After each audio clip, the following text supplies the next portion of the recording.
Hello everyone, আসসালামু আলাইকুম। আমরা আজকে বারবিকিউ পার্টি করব। তো এখানে আমরা প্রথম মাংস নিয়ে নিয়েছি, মাংসগুলো ভালোভাবে কাটবো। মাংসগুলো কাটতেছি। এখন আমরা মাংসগুলো ভালোভাবে ধুয়ে নিব। মাংসগুলো ধোয়া শেষ করে আমরা এখন বাটিতে মাংসগুলো নিব। তো আবার আমরা সাথে আজকে ফিশ ফ্রাইও খাবো। তো আমরা দুইটা মিলে আজকে একসাথে করব। তো আগে মাছগুলো ভালোভাবে কেটে এখন আমরা মাছগুলো ভালোভাবে যেন লবণ মরিচ ঢুকানো যায়, তাই আমরা মাছগুলোর মাঝখানে দাগ লাগিয়ে দিতেছি। তো এখন দেখো আমরা কতটুক করে মাছগুলো কাটলাম, এগুলো আপনাদেরকে দেখাইতেছি।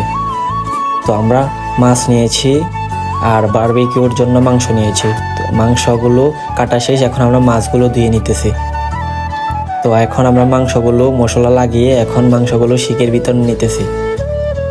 যখন আমরা মাংসগুলো শিকের ভিতর নেওয়া শেষ হবে তখন আমরা ভালোভাবে এগুলো আজকে বারবিকিউ করব। তো আমরা দেখো কিভাবে এখন এগুলো শিকের ভিতর ভরতেছি। এখন আমরা কয়লাতে আগুন ধরাবো। তো কয়লাতে আগুন ধরার চেষ্টা করতেছি, অনেক চেষ্টার পরে আগুনটা ধরলো। এখন আমরা বারবিকিউ শিকগুলো আগুনে দিয়ে দিব।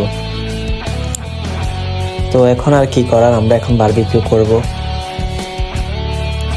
বারবিকিউ আসলে খাওয়ার চেয়েও বেশি মজা হলো কি, এগুলো আগুন নিভে যায় কয়লাতে, তারপরে আবার এগুলোতে ফু দিতে হয়, অনেক মজা লাগে। দিন শেষে অনেক মজা লাগে, খাওয়ার থেকেও বেশি কষ্ট করে একটা জিনিস খাবো, অনেক মজা লাগে। ভাবতেও পারিনি বারবিকিউ আমরা ফার্স্ট টাইম বানাইতেছি। তো ভাবতে পারি না যে বারবিকিউ এত মজা হবে। মশলাগুলো ভালোভাবে আমরা দিতে পারবো এটা আমরা ভাবতে পারিনি। খুবই ভালো হয়েছে এবং কি খাবারও মোটামুটি ভালো সুস্বাদু হয়েছে। এখন আমরা খাইতেছি, রাতের এখন 11টা 20 যাচ্ছে। তো আমাদের আরও এগুলো শেষ করতে হতে প্রায় 1 ঘন্টার মতো লাগতে পারে। 12টার আগে আমরা শেষ করে ফেলার চিন্তা ভাবনা আছে, দেখা যাক কী হয়।